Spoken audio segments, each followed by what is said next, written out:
I hope that my audience appreciates your wisdom and experiences because, you worked your butt off all of your life. You hopefully enjoy life right now, and you are happy with the decisions and behaviors you've made. Yeah.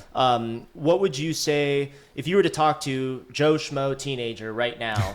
What would you recommend to them? Whether that's one piece of advice or it could be anything. Yeah. If I had to tell a teenager what to do to prepare them for life, it's cheesy, but the phrase that this too shall pass, as I start to get older and learn more about life and all that is a fundamental constant to life. The bad times in your life will pass. The good times in your life will pass.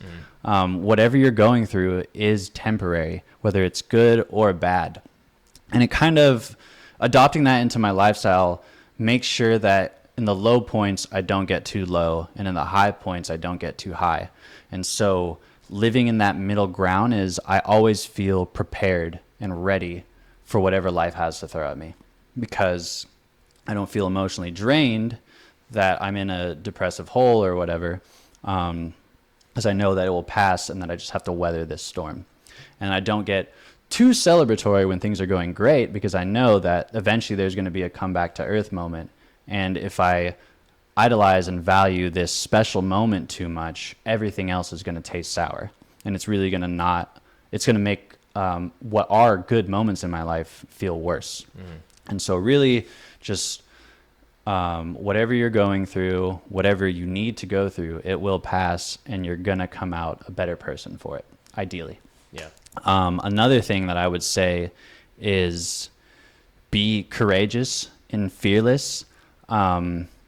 It's not good to work and operate past your limits. Like, that's where you'll break down. That's where you'll feel overwork, stress, or whatever. Burnout is exactly. But if you're not living near your limits won't change. You're going to be stuck in whatever bounds you already have for yourself. And if that's something you're okay with and comfortable with, that's perfectly acceptable. But if you have goals and ambitions that require you to be something better than yourself, something more improved or refined, or maybe a completely different skill set or a different person, if that's what you want out of your life, your story, you got to make it happen. It all falls on your shoulders. And that is a very loaded statement. It's going to be very scary for a lot of people to hear that, and it's going to be very exciting for a lot of people to hear that. But at the end of the day, you have so much more power to go and do what you want to do. And really, a lot of people are starting to grasp that, and you can see people starting to act more in their self-interest. I think what we've seen, and at least in my generation, is that the employee-employer relationship is really starting to change. An idea of self-empowerment that I'm thinking about is me personally.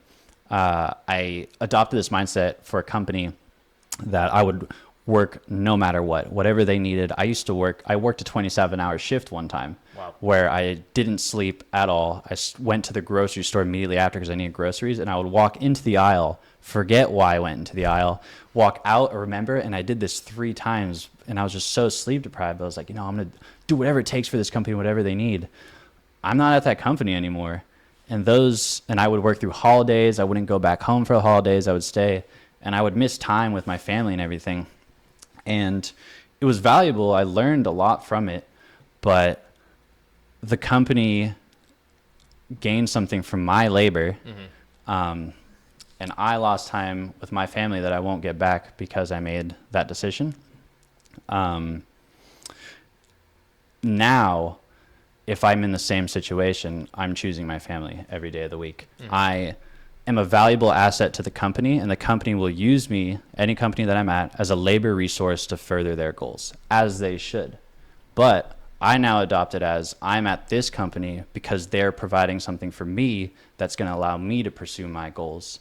And they're giving me education, opportunity, whatever, to go excel in what I want to do. Yeah. That mutual relationship is what I see an employer-employee relationship being.